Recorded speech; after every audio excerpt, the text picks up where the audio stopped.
আসসালামু আলাইকুম। আপনাদের সবাইকে শুভ অপরাহ্ন। শফিক এইমাত্র বললেন এই ভিজিটটি একটা ঐতিহাসিক সফর ছিল। বিভিন্ন কারণে এটা ঐতিহাসিক সফর। এই বছরটি হচ্ছে চীনের সাথে আমাদের কূটনৈতিক সম্পর্কে 50তম বর্ষ। 5 দশক ধরে চীনের সাথে আমাদের সম্পর্ক ক্রমাগতভাবে ক্রমাগত উন্নয়ন ঘটেছে এবং তারই একটা পর্যায়ে 50তম বর্ষে আমাদের মাননীয় প্রধান উপদেষ্টা চীন সফর করলেন এবং সেই দেশের শীর্ষ নেতাদের সঙ্গে বৈঠক করে এসেছেন। অত্যন্ত ফলপ্রসূ বৈঠক করেছেন। আরও একটি কারণে আমি এই সফরটিকে ঐতিহাসিক বলব। আগামী কয়েক দশকে সম্পর্ক বাংলাদেশ এবং চীনের দ্বিপাক্ষিক সম্পর্ক একটা অত্যন্ত শক্তিশালী পাটাতনে দাঁড় করে দিয়েছেন আমাদের এই দুই দেশের শীর্ষ দুই নেতা।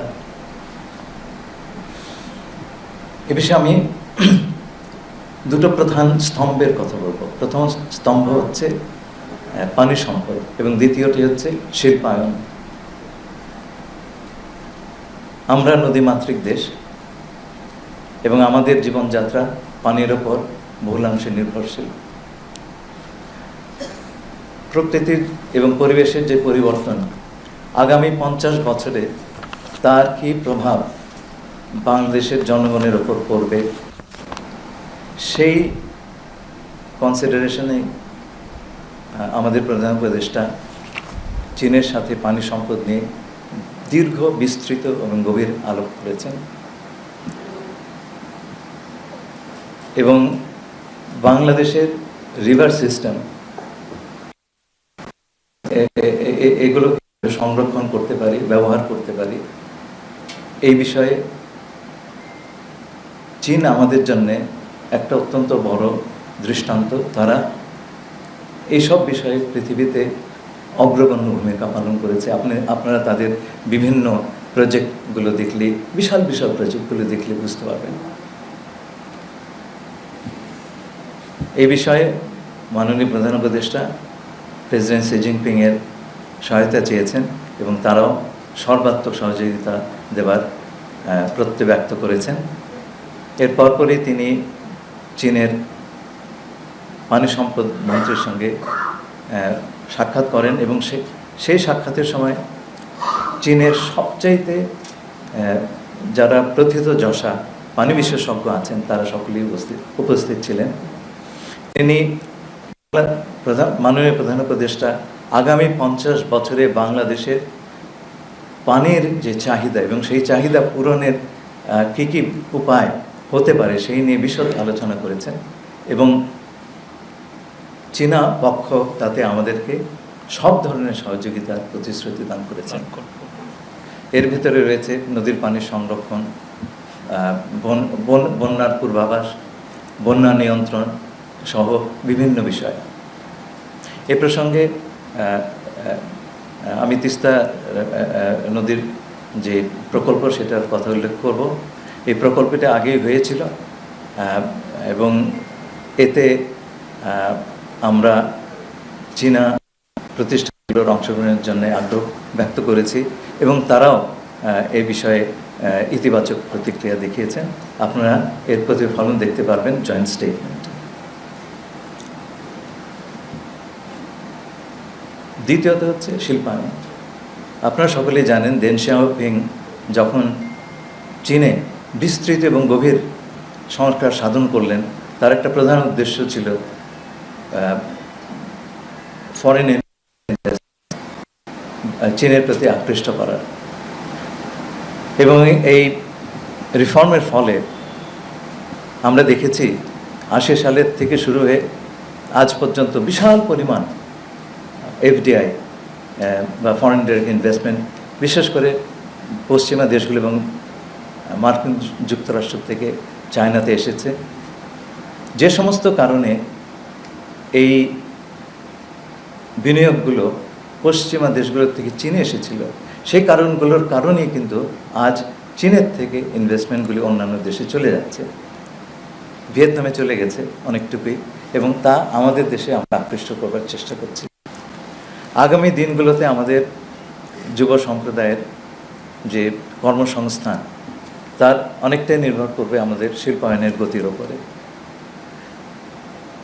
মাননীয় প্রধান উপদেষ্টা প্রেসিডেন্ট শীকে সরাসরি আহ্বান জানিয়েছেন চীনা প্রতিষ্ঠানগুলো যাতে বাংলাদেশে এসে তাদের কারখানা স্থাপন করেন, এবং প্রেসিডেন্ট শি সাথে সাথে জবাব দিয়েছেন যে বিষয়টি তিনি ব্যক্তিগতভাবে তদারকি করবেন।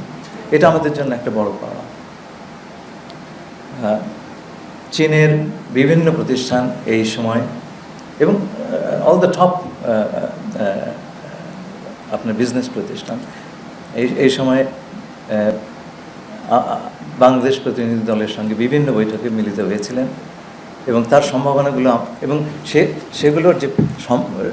সেগুলোর থেকে যে সম্ভাবনাগুলো আমরা দেখছি তাতে আমরা অত্যন্ত উৎসাহিত বোধ করছি। এই বিষয়ে আমাদের বেজা এবং বিডার এক্সিকিউটিভ চেয়ারম্যান আশিক আরও বিস্তৃত বলবেন। আমি আরও দু তিনটা কথা বলে শেষ করব। প্রথম কথা হচ্ছে যে কোনো একটা ভিজিটের জেস্টার্স বা বহিরাঙ্গ দেখে আপনি বুঝতে পারবেন যে মেহমানকে কতটুকু গুরুত্বের সঙ্গে এবং সাদরে বরণ করে নেওয়া হয়েছে।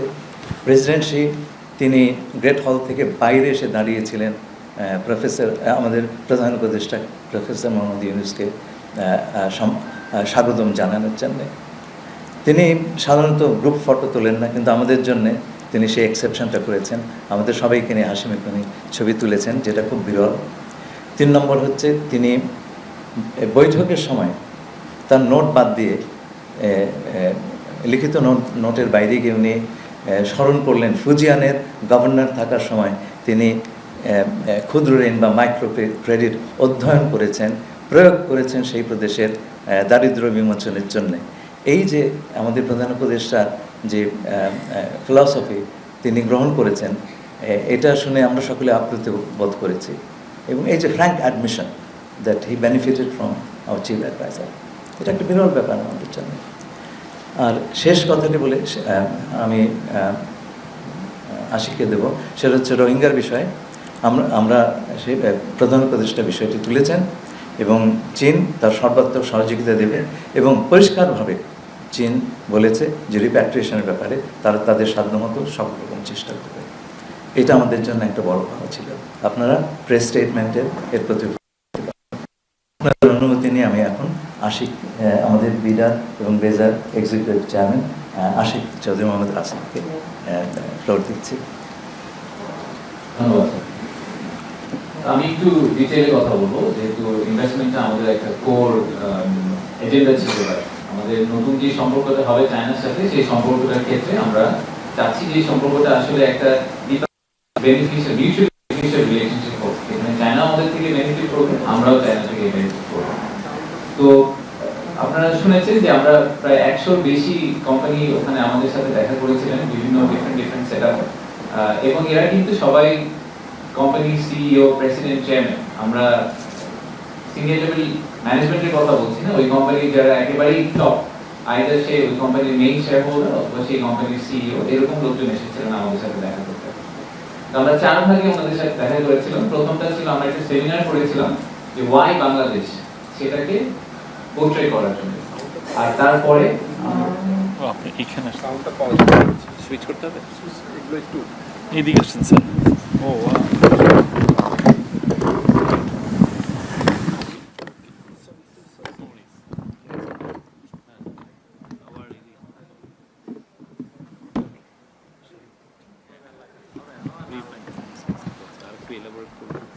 ঠিক আছে। হ্যাঁ, I think it's fine.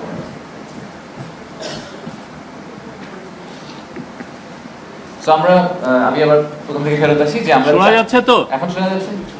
জি, আচ্ছা, থ্যাংক ইউ। সো আমরা প্রায় এক কোম্পানির সাথে দেখা করেছিলাম, এবং সেখান থেকে যারা প্রতিনিধিত্ব করেছিলেন তারা সবাই আসলে ওই কোম্পানির আইদার প্রেসিডেন্ট, সিইও অথবা চেয়ারম্যান। সো ওনারা আইদার কোম্পানিটাকে ওন করেন বা মেইন শেয়ার হোল্ডার, অথবা এই কোম্পানিটাকে এখন চালাচ্ছেন। তো এই কোম্পানির সাথে আমরা 4টা ভাগে দেখা করেছিলাম। প্রথম একটা সেমিনার করেছিলাম আমরা ওনাদের সাথে, যে ওয়াই বাংলাদেশ, যেখানে আমাদের প্রধান উপদেষ্টা একটা ভাষণ দিয়েছিলেন, সেই সাথে আমি একটা প্রেজেন্টেশন করেছিলাম যে অ্যাকচুয়াল ফ্যাক্টস অ্যান্ড ফিগার্স দিয়ে প্রুভ করার জন্য যে আসলে Bangladesh is open for business এবং এখন বাংলাদেশ ইনভেস্ট করার জন্য একটা খুবই ভালো ডেস্টিনেশন। আর তার সাথে আমরা যেটা বলার চেষ্টা করেছি যে আমরা খুব রিসেন্ট টাইমে ইন্টারিম গভর্নমেন্ট আসার পরে আমরা কি কি ধরনের রিফর্ম ইনভেস্টমেন্ট ক্লাইমেট নিয়ে করছি, যে বিনিয়োগে যাতে সুবিধা হয়, ওনাদের বাংলাদেশে আসে ল্যান্ড করার জন্য যাতে যে গ্রাউন্ড ওয়ার্কটা তৈরি করা হচ্ছে সেটা ওনাদেরকে কিভাবে বেনিফিটেড করবে। দ্বিতীয়, তৃতীয় এবং চতুর্থ 3টা রাউন্ড টেবিল ছিল। প্রথম রাউন্ড টেবিলটা ছিল ইনফ্রাস্ট্রাকচার এবং এনার্জি নিয়ে, যেহেতু এই দুইটা এরিয়া আমাদের জন্য খুবই ইম্পর্টেন্ট, ফাউন্ডেশনাল স্পেস, যে ফাউন্ডেশনের উপর বেস করে বিজনেসটা গ্রো করবে। তারপরের রাউন্ড টেবিলটা ছিল ম্যানুফ্যাকচারিং নিয়ে, আর লাস্ট রাউন্ড টেবিলটা ছিল 3 zeros নিয়ে, সোশ্যাল বিজনেস যেটাকে বলি আমরা। তো যেসব কোম্পানি এসেছিল তাদের কয়েকটার আমি নাম বলছি আপনাদের জাস্ট রেফারেন্সের জন্য। CCECC, China railway, Chinese overseas investment, power China, CRBC, internet plus, Hisense, SUS। এদের সবার রেভিনিউ যদি আপনি যোগ করেন, অ্যানুয়াল রেভিনিউ প্রায় আমাদের টোটাল জিডিপির সমান হবে সম্ভবত। তো বিভিন্ন এরিয়া নিয়ে কথাবার্তা হয়েছে, ইনফ্রাস্ট্রাকচার নিয়ে কথাবার্তা হয়েছে, রিনিউয়েবল এনার্জি নিয়ে কথা হয়েছে, ওয়েস্ট টু এনার্জি যে বিভিন্ন প্রজেক্ট নিয়ে আমরা কাজ করছি সেগুলো নিয়ে কথা হয়েছে। AI এবং টেকনোলজি একটা বড় থিম ছিল আমাদের ডিসকাশনের, কিভাবে আমরা আমাদের ইয়াং ওয়ার্কফোর্স যারা আছেন, আমাদের ইউথ আছেন, তাদেরকে এই AI এবং টেকনোলজি সাইডে চায়না যেহেতু অনেক এগিয়ে গেছে, সেখান থেকে আমরা কিভাবে বেনিফিটেড হতে পারি। তো আপনারা এটাও দেখেছেন যে আমরা টোটাল একটা $2.1 বিলিয়ন ডলারের কমিটমেন্টের কথা বলছি। তো এই 2.1 বিলিয়নটা আগের সব বড় বড় নাম্বার থেকে একটা বড় কারণে ডিফারেন্ট। সেই ডিফারেন্সটা হচ্ছে যে আপনারা আগে যে নাম্বারগুলো আমরা সিকিউর করে এসেছি তার মেজরিটি ছিল লোন ফর্মে।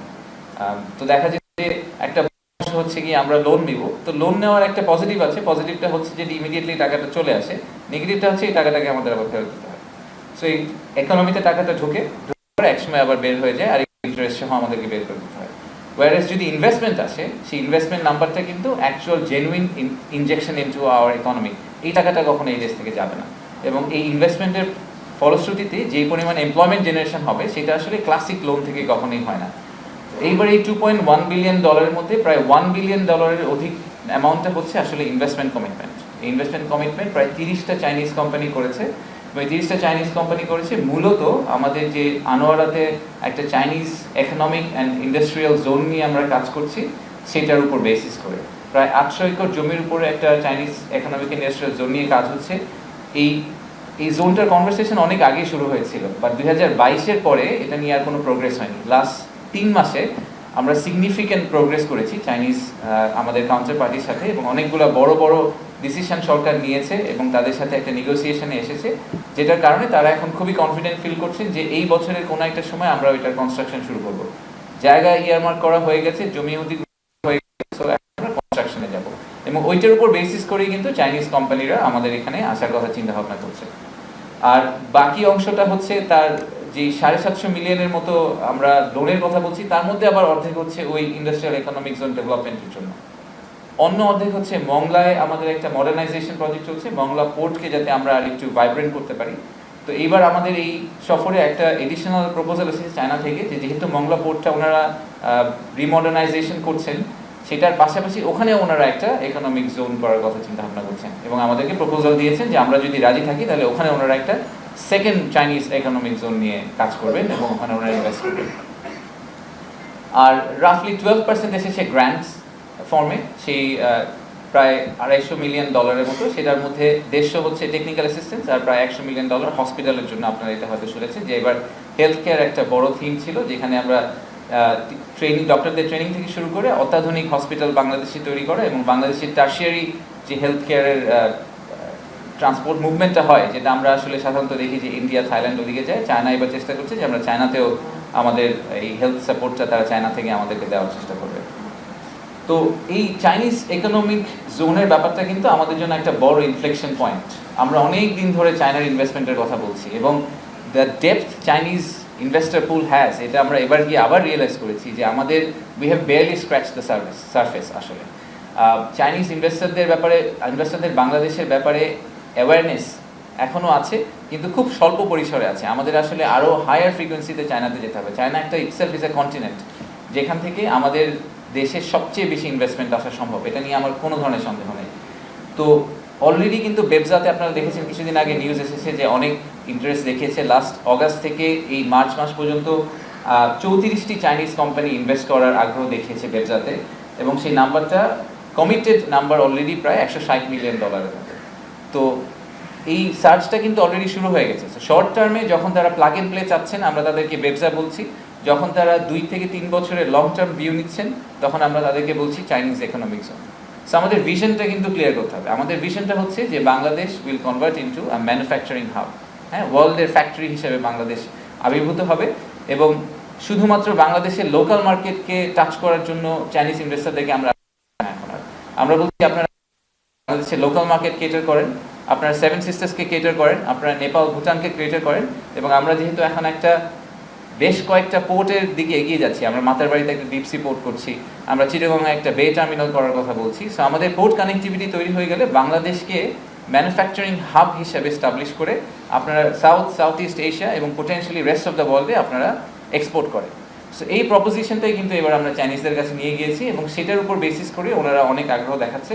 সো আমরা খুবই আশা করছি যে আমরা সামনে অনেকগুলা সিরিজ অফ ইনভেস্টমেন্ট দেখতে পাবো। আমাদের যে আপকামিং সামিট আছে, সেখানে চাইনিজ ডেলিগেশনটা সবচেয়ে বড়। এখন পর্যন্ত 96 জন চাইনিজ ইনভেস্টর আসার কথা বলেছেন, বাট আমাদের এই সফরের পরে আরও অনেকে আগ্রহ দেখিয়েছেন। সো আমার ধারণা নাম্বারটা 100 বেশি হয়ে